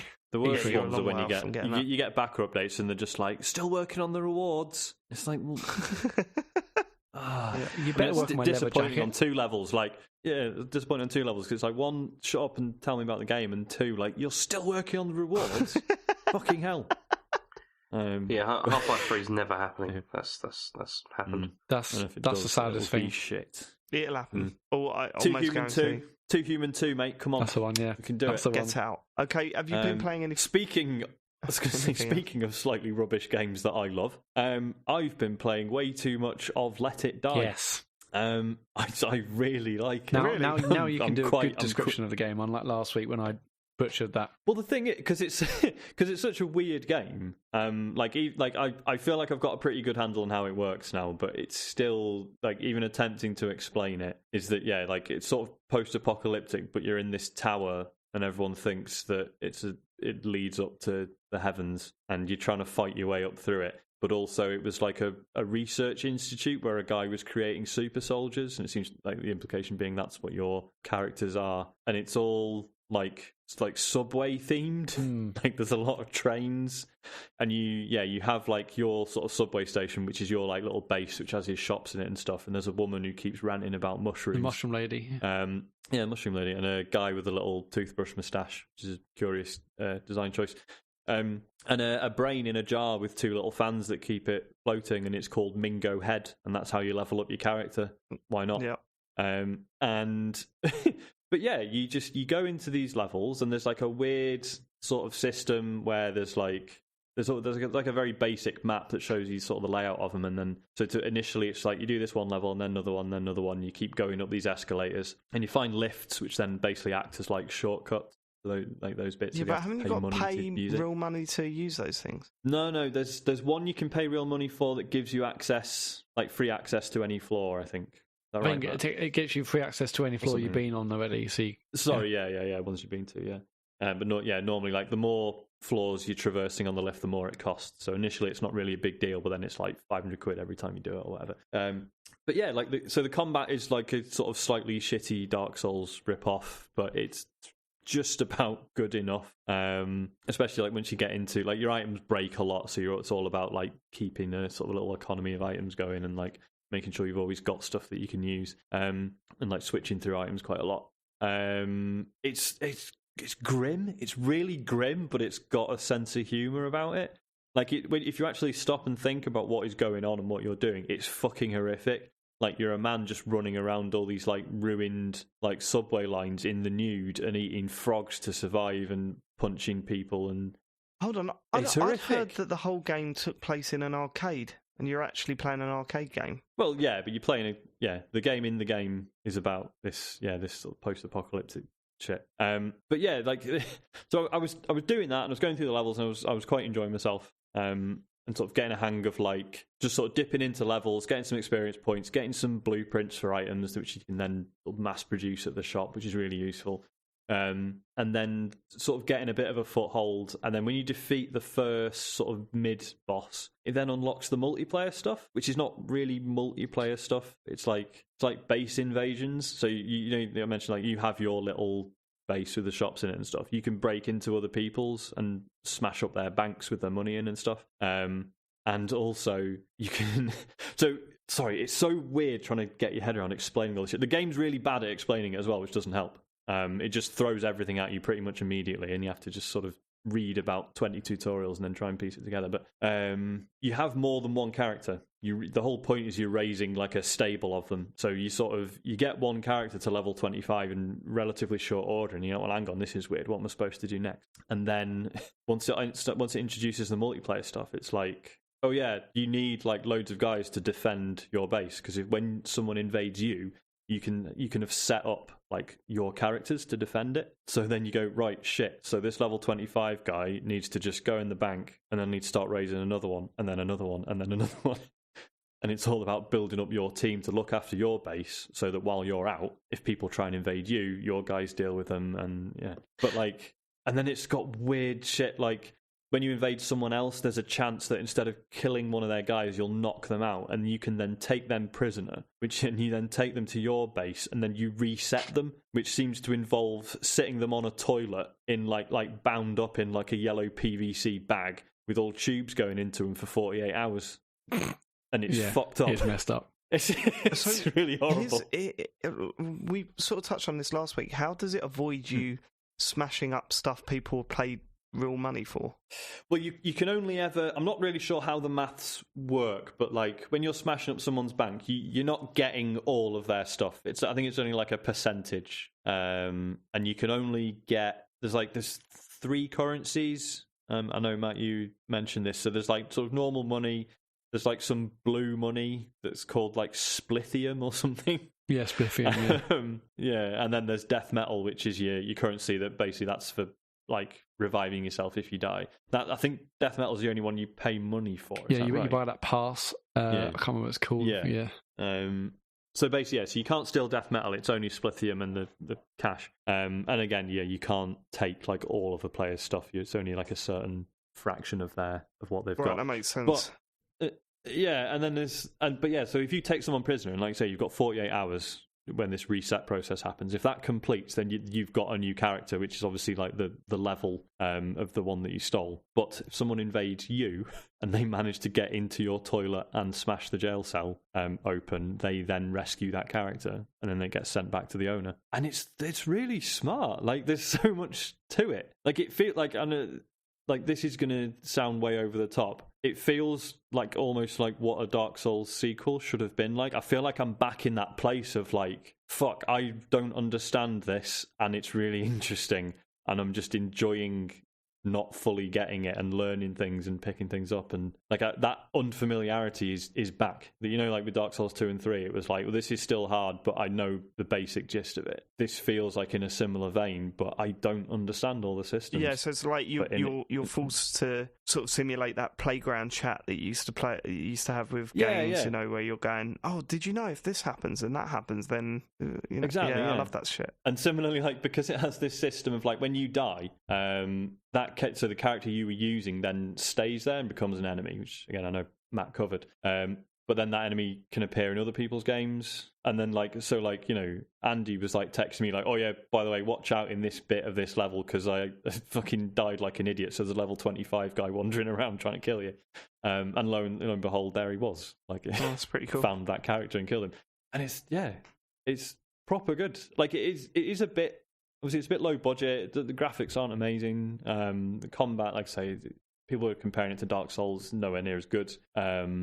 But yeah, it just feels like a mad like PlayStation 2 curio that like 5 people played and still talk about to this day. And it's just so odd and interesting. And it's free. And I've not felt any need to pay any money yet, which is really interesting. I think it's going to be one of those ones that by the time it comes to ask me for money, I'm probably going to be like, well, yeah, I'm already 15 hours in, so fair enough. Yeah, done with it. Yeah. Have you looked at how much the monthly passes are? The thing that gives you 30 days worth of credits, whatever. Okay. See, that's the thing, because I couldn't even tell you how the paid stuff works. I've just not even needed to consider it yet, because it's been all sorts of weird giveaways, because there was some server issues initially or something. They had to do a lot of maintenance, and they're like, oh yeah, sorry about that, here's loads of money and some death metal and stuff. Like I've not run out of anything yet. What'd you spend that money on? The death metal, that's literally just when you die, it's like you can pay one and revive there and then, rather than going through the whole thing of having to get another character out of the freezer. Oh yeah, all the characters you're not using literally go in a freezer. And you like that, Sean, don't you? Saves you the rigmarole. Dude, yeah. No, again, it's just one of these things where it's like, again, when you it's sort of presented really matter of factly, but it's like, oh yeah, your characters just like wander into a freezer and all these pipes go in them and they just go into cold storage and everyone's just fine with it for some reason. It's just fucked up. But yeah, reviving on the spot saves you going through the process of going back to where you died and then killing your old character and then getting them back in the freezer. Cool. Basically. So, I mean, can you see yourself putting more hours into this then? Yeah, absolutely. Like, I'm properly into it. There seems to be some war going on between the UK and California as well. How do you mean? So I'm making a point. It shows you like the amount of beef between different countries or different. Well, like America's split up into all different states, but for some reason California's been destroying the UK, so we're fighting back. So when you invade people, you can see where they're from, and you're like, right, he's from California, he's fucking dead. It's good. Good fun. I should give it more time. I mean, I literally played it for about 30 seconds before James showed up at mine. Yeah, it is well confusing at first and a bit shit. Like, it's quite funny and stuff. You get all the chatter with Uncle Death, who is excellent. Yeah. But it is a bit like, I don't really. I initially just thought there's no way I'm putting any real time into this, and then Andy was banging on about it, so I thought I'll have another go, and I'm properly into it. Yeah, I felt the same. I was kind of like, because it just chucks text at you on what you're supposed to be doing. I was kind of like, oh mate, come on. Yeah, but then James come over and we had sort of a 2016 revival, didn't we, James? Played Trackmania and Pez and. That's pretty much it, yeah. Oh, was that all we played? The Pez game, the first Pez game we played was like legendary. And it was one of those situations where I turned around to James and went, how can you prefer FIFA over this? I mean, Jesus, that was such a good match because it had a whole story, like a proper, story that you associate with a real football match, where he went 1-0 up and I drew 1-1, and then he lost a play, got a red card, and he was just defending for his life, and I was absolutely hammering his goal, but I couldn't put it in the back of the net, and it went all the way to penalties. And I mean, the penalties are a bit fucked in that game anyway, so they didn't really count. And then the next game I battered him, and it was kind of like, oh, there's nowhere near as fun. It's true, isn't it? That first game was brilliant. my favourite bit of that was when I don't know how you did it, but you like passed the ball along the goal line rather than kicked it into the net. And it was the worst open goal miss you've ever seen. But I remember bits of that game, and that's what makes PES so special. And I'm kind of glad you put that on the list now, because I'm going to make a fucking good shout for that when it comes to it next week. Okay, let's get on to emails. Okay, so if you want to email us, it's thecomputergameshow@gmail.com. James says that is such a gritted teeth. Well, it's because Matt's already said it, hasn't he? It's like, why do we have to... anyway. Because people forget. That was 2 hours ago now. They listen to emails and think, I want to get in contact with the show.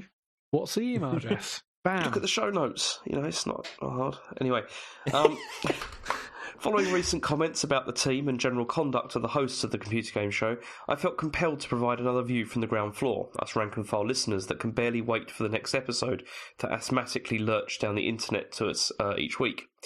If the Computer Game Show was a band, then Matt and James would be the rhythm section. Were there a useful component that keeps things ticking along with their important contributions, they're not ultimately responsible for the verve and flourish of the project that attracts listeners and keeps them coming back. The possibility of another cameo from Capone Adam is far more enticing prospect than a side project produced by the jobbing and reliable Farley and Murray duet. Even though Capone would split the lead listenership through some bold yet commercially disastrous experiment. Jobbing and reliable. I know, it's terrible, isn't it? I'm quite insulted, but anyway. David is clearly the front man, the talent, the popular poster boy that keeps the groupies hanging around the stage door. Almost certainly destined to soar high and wide across the gaming podcasting scene before striking out on his own and consequently falling headlong into a spiral of ever greater outbursts, seeking publicity and trying to capture success but failing to recognise the important contribution that was made by his co-hosts. Eventually, bloating out on booze and snorting powder, he'll succumb to pimping out free-to-play mobile games and trying to push a self-promotional YouTube channel to try and maintain some relevance to video gaming. I mean, I would agree with that point had I not turned every podcast that I've been on into gold. So, it kind of... I've been without these guys and it's worked, so that's the sort of counter-argument to that bit. There's time yet. Time for it to all go wrong. Anyway, fast forward 10 years and Matt and James will be there to dutifully pick up and dust off their old friend and resurrect the Computer Game Show for a farewell tour to its loyal and dedicated fan base of balding, podgy, middle-aged men. I thought that was already the fan base, was that? Yeah, so anyway. Sean is a decent lead guitarist on a break from his other group. Yes! Decent, not like exceptional, but he's a decent guitarist. Yeah, I'm all right. That was from Matt Stokes. That was great. I enjoyed that. Cheers, Matt. Thanks for that. I think that summed us up perfectly. And I mean, it sounds like you're calling us the Beatles of the podcasting world. And I'd agree. Wait, hang on. If we're the Beatles, are you Lennon or McCartney? Oh, come on, I'm clearly Lennon. I'm not being clearly Ringo. Lennon. I'm not fucking being Ringo. McCartney. You're McCartney. Well, Lennon, everyone thinks you sound, but actually you're a racist, homophobe cunt. Yep. So that pretty much sums it up. Still rather be that than Paul McCartney. Paul McCartney did that song for Destiny, Dave. Yeah, and it was dreadful. Because he pretty much recorded it using an iPhone in the middle of Oxford Street or something. Because quickly, just quick, 30 seconds of me just singing these words and give me a million. Just hummed a few bars and then Bungie had to do the rest. Yeah, go on, next email. I recently found myself in that situation where you play a game you really care about, The Last Guardian, but got stuck a few times and had no other option but to look up a walkthrough guide. Two things. What is your thought process on coming to the decision to look it up? What does it take? How long does it take to be stuck on a puzzle before deciding there is no other way? Are you ever able to turn the game off and come back to it later? The problem with walkthrough is that it lists the areas and then you get a sense of how big the game is, which for certain games can be a bit of a spoiler. Does that make sense, or is that just me? Seems bizarre how there is still no app that is able to easily pinpoint the area you're struggling with and take you straight to that bit without going through menus. What if you could take a photo of the screen with an app and it knows which puzzle area boss you're struggling with, then send you a direct hints, tip, solution as desired? That was Capone Adam. God, that sounds so much more long-winded than going onto YouTube and scrolling to the bit. that you need. I mean, I've Nintendo have tried seen... this stuff. You know, like having like they've loads of the recent games. Oh yeah, of course, yeah. But then I always found that a bit like You're talking about the sort of metal suit Mario in 3D World, or Luigi showing you where to go next. That stuff. Yeah. I always tend to avoid that stuff. Yeah, I am a walkthrough user on several occasions, and it's mainly I know when to go to a walkthrough when I start to feel the frustration just bubble. And actually, that's a lie. It's not always frustration. Sometimes it's like, okay, I've tried everything can come up with. Now I'm going to check a walkthrough. That's sort of the full process. I've tried. Yeah, it's like that. That sort of that switch in your head flicks where you're like, do you know what? I've paid money for this. I want to enjoy myself while I'm getting wound up. Yeah, I mean, there's games like The Witness, for example. Like that is so focused on the experience of being confused, but then figuring things out, and that rush that you get when things click. So, like, I would absolutely say don't ever look at a solution for a game like that. Yeah, and I'd say the same for Inside, actually, because I would very rarely go to a walkthrough on Inside. I think I did it maybe once or twice, because, I was getting to the point where I was completely stuck. But Inside, I knew that was a puzzle platformer, so I would try and solve the puzzle a lot more than I would, say, other games. I can't think of an example. Where I was using a walkthrough. But with other games, if I get stuck, I'm like, yeah, okay, fine. But with puzzle platformers, with puzzlers and stuff like that, I will sit there for a lot longer trying to work out what the answer is. I think. Yeah, I mean, sorry. Go on, sorry. I was going to say, I mean, for me, it's changed. I think as I've got older, I've got less time to play games. I'm much more likely to use them now than I did before because. That's the thing. Yeah. I mean, last year you played a very long game that you pretty much looked for a walkthrough of every section of, didn't you? I didn't need to. I had you guiding me, so it's fine. Because, Then why did you admit to looking at least 3 times? And we all know that you don't admit to a full crime; you just admit to a bit of it to try and convince everyone that that's all you did. How about you, Matt? Yeah, I'm the same. Whereas before I might have stopped playing and come back another time. The fact I have limited time, I'm not going to waste an hour of 2 hours on an evening just trying to work it out. Although some games like The Witness, I didn't look up any walkthroughs and went to another puzzle because those puzzles were really satisfying to actually get yourself. So some games I've been stuck. Like for instance, I was quite stuck on Robinson the Journey, not because things are difficult, just because they're really, really obtuse, and that just annoyed me. And I was like, "Oh, sod it! I'm just going to look for try and work out what the developer's thinking, basically." Whereas things like The Witness, where there's a very definite system, and it's just a case of you getting your head around that system, I will wait a lot longer. And in the Witness's case, I haven't checked any walkthroughs, and I've gone through to other puzzles. But yeah, often. If it's like a game like Robinson, I'll just go for a walkthrough because I'm not going to waste all my life trying to work out what the developer's thinking. Here's a question, because I've noticed this a lot on various forums talking about The Last Guardian. People getting angry at people for asking where they are in the game and how long they've got left. Now, I'm definitely one of these people that like to know where I am in a game. And I'm kind of like that. I guess I'm a bit like that with films as well. I like to know, oh, right, I've got an hour left, I've got half an hour left. I don't know why. Really? I wouldn't have done it to a film because, how long is the film? An hour and a half, 2 hours? I know what Dave means, though, because I've definitely been watching films and thought, fuck, this has been going on a while, and they've got loads of stuff to resolve. Surely it's finished in 20 minutes. But then checking the running time, you're like, oh, no, it's another hour, it's fine. Yeah. Do you know what I mean? That's exactly it, and I wouldn't defend myself with that. I know Matt's argument, and I wouldn't be turning around and going, no, you have to know, because I just don't think that's right.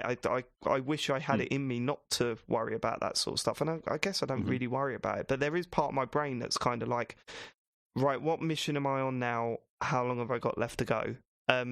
And I don't know why that is. I can't put my finger on it. It doesn't really affect the way I think while I'm playing, I don't think. It must do on some level. I do it in games all the time because, I much prefer smaller experiences now because I can actually get through them and, and obviously my gaming time is extremely limited. So, but for films, when I'm at cinema, the last thing I want to know is what the time is in cinema because I like being lost in not knowing when the film's going to end. Yeah.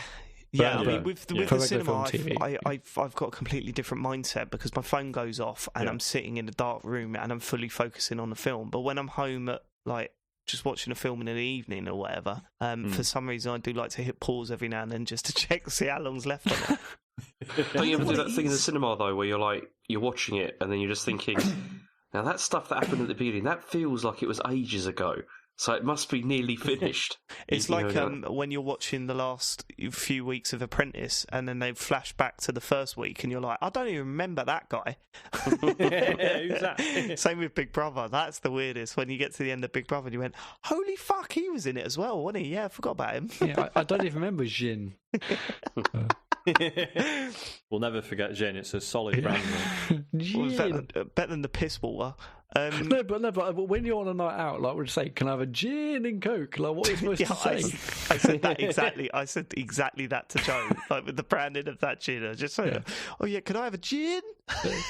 No, I mean, the other one was branding-wise way it's way worse. better. Yeah, No, the other branding one was way better. worse. The other one was terrible. Like it was just like racist, just Colony- awful. Colony It's gin. just- Okay, cool. We're talking Apprentice Yeah, chat now, sorry. which is ridiculous. So for the Apprentice cast. Next email.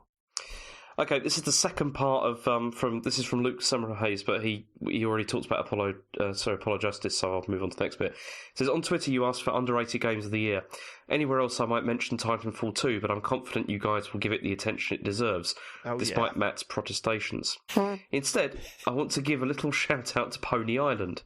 It was released right at the very start of the year, and I wouldn't be surprised if lots of people forgot it existed. Brief, clever, and at times very funny, it deserves to be well up there. I do not know what Pony Island is. We need Michael on the show. No, I own Yeah, this. we do need I own Michael, this. No, it's not. It's not that sort of game. It's the joke is it's like, oh, it's a cute game called Pony Island, and then loads of weird shit happens. Or like Frog Fractions. I've not actually played it. It was like a quid in the last Steam sale, so I've got it, and I do intend to play it. But yeah, I know people who are big fans of that game. So Okay, well maybe you can talk about it on a future episode of the Computer Game Show and give it the fucking credit it deserves. Next email. Okay, we've got tweets now. So these are actually from last week, but we can still do some because they're quite good. Okay. So if you want to tweet us, it's at ComputerGamePod on Twitter. The first one, this is from Agent Rooster, says, saw Shadow of the Colossus for the PS2 priced at £28 in CEX. What is the most you pay for a classic and what game? Oh shit! I don't think I've ever played like extra for a sort of rare or No. I've never done that. I don't think I ever would. Like there's nothing that I'm that precious about. I would Do you know what I mean? definitely like to have a copy of Panzer Dragoon Saga for Saturn, and that last I checked was probably quite expensive. Actually, so I've just historically got consoles, sold them, got a new console, whatever, or just often sold them. But now I'm sort of I'd love to just buy like a Saturn and a Dreamcast and play old games, but no real stuff. But I'm starting to get into that mode. I'm like, I wish I hadn't sold everything. I mean, I'm happy I've got less cost. I kept most of my Dreamcast stuff. I mean, until recently, I had a Dreamcast copy of Res, which in the end I needed money, and it was worth quite a lot of money. So I How sold much did you it. get for it? I think it was about £70. I got for it. Fucking hell! Really? Yeah, because it was the Dreamcast one, and it was like I don't think they released that many of them, like in Europe. Like the PAL release didn't get a huge release. And it was wow. Yeah, I do, but there's a lot of games for like Dreamcast I've still got that I just could never sell. Obviously, Shenmue and stuff like that. I just couldn't get rid of it. I've got a Japanese version of Jet Set Radio on Dreamcast. Yeah, it's absolutely. It looks. It's a gorgeous sort of little CD cover, a little sort of audio CD sized case. So yeah, it looks brilliant. Mm-hmm. See, I think nowadays because so much stuff you can just get through streaming, or you can. I don't really care so much about that now. Like, if I wanted to play, I want to play Shadow of the Colossus, but I probably will just try it on PlayStation Now at some point. I'm not going to try and find a copy in a shop. Speaking of old games like coming back like that, we played. Well, I played the demo of Parappa the Rapper. I don't understand why people are saying they've done nothing to the graphics because it clearly looks better, a lot better than it did back then. I probably ain't going to buy the full game, but I was thinking, could you imagine if they did a similar thing to Gitaroo, man? Jesus Christ, would I be there day one? Oh my God. Please do that, Sony, because that game was too good. just for that. What was it? The one in the sky. That was the level. The one on the demo. Well, good. Yeah. Okay. Yeah. Cool. Okay, so next we've got, seeing as you're the official Titanfall 2 podcast, which is the best Titan? Favour Scorch myself. Tone is the best Titan. Tony. Good old Tony. I'm a Ronin lad. Ronin. He seems to be the expert's choice, but I cannot pull myself away from Tone at the moment. I feel so at home with that man. Mm-hmm. There's fuck all wrong with Ion though. Is Ion the sort of machine gun dude? No, it's the very first one. Right. Legion's okay. Machine gun. No, Ion's the very first one with the shield and the sort of. It's not like it's sort of auto fire, but it's kind of a shotgun. There's a bit of a spread to it. Yeah. It's just good all rounder. Makes sense. He's the first one you use. Yeah. I just once I got into Tone, I was like, no, this feels like I'm home now. And I absolutely devastate people with Tone. It's insane. I mean, you saw it firsthand Saturday night. I was having an awful round and then ended up top of the league because I just, so old Tone entered the arena and it was game over. That's what weirded me out about Chris, because Chris was playing as well, and that guy's obsessed with robots. And he went, oh no, I just put it in guard mode. No, what are you doing? I was being polite and everything, but inside I was screaming. Have a word. Right, okay, yeah, cool. Next question. Ms. Rangers says, has Matt tried VR porn? Yeah, of course he has.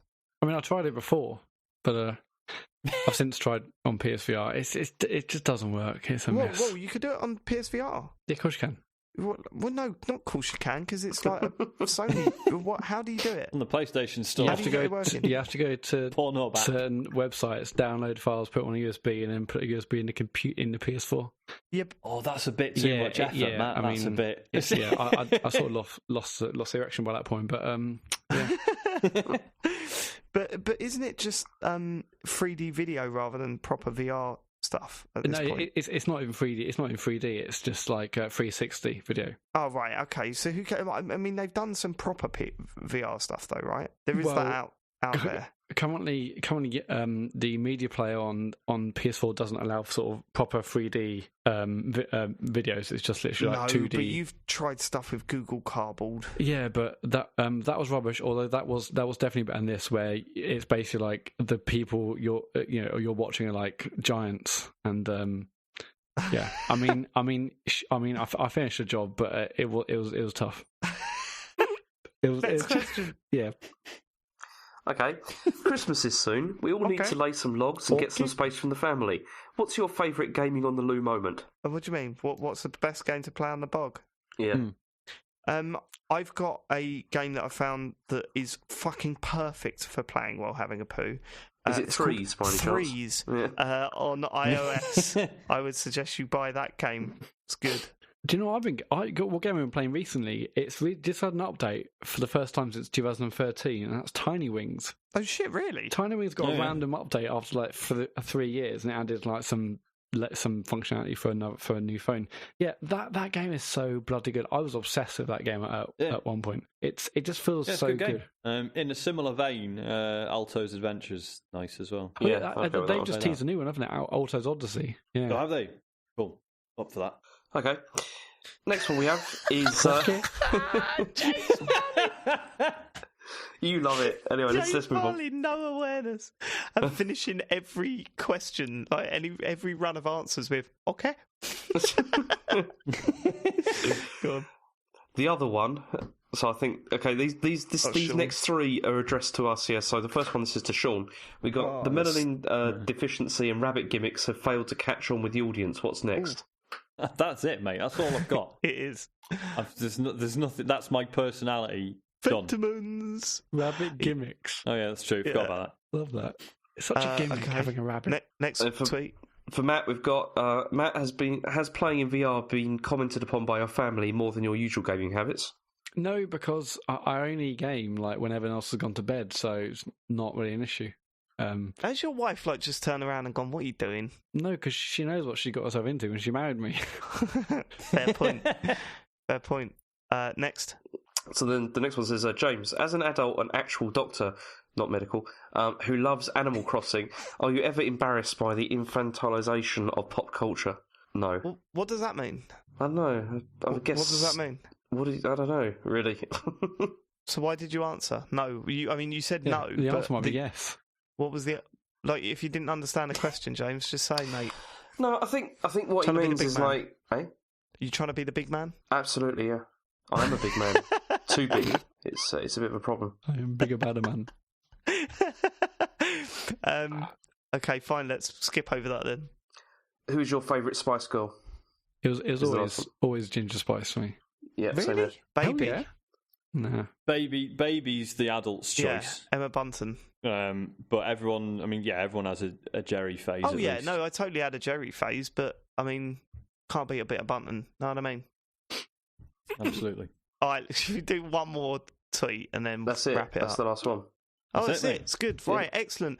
Well, Matt, if people own an internet, but like if people pay for an internet service and they own a router and a phone and or computer, what should they do with those things? They should go get on Internet Explorer and go, okay, right, I've done that bit. You go can, to twitter.com. don't try and hijack my joke. Let's get straight to the... Just follow us on Twitter. We're at Computer Game Pod on Twitter. We love getting like feedback and stuff through the week. So give us a bell on Twitter. We're also on Facebook. We're on Twitch. We're on YouTube, where new episodes go up every week on our YouTube channel. Or you can email us. I've already said the email address, but it's thecomputergameshow@gmail.com. You can follow us on Twitter separately. To Dave is at David Turners. Sean is at Captain Toss. James is JCA Farley, and I'm Matt Murray. A little bit of an update on Matt's effect. Yeah, I'm going to see what I can do. I've tested loads of stuff, but I can't seem to get streaming working without it being a blocky mess. But I guess I'll give an update on Twitter or next week's show. Are we doing that at the end of the show now? We're just recapping shit we've already said. Oh, just an update as well. I'm not really getting on with the Last Guardian, but I might enjoy it later. And just an update for a show. Sean is really liking Let It Die, and just an update there for you. Thanks for living it. We'll catch you next week for the Game of the Year show. We hope you enjoy that. I'm worried about recording it. Let's go now by all of us saying goodbye. Goodbye. Goodbye. Goodbye. Goodbye.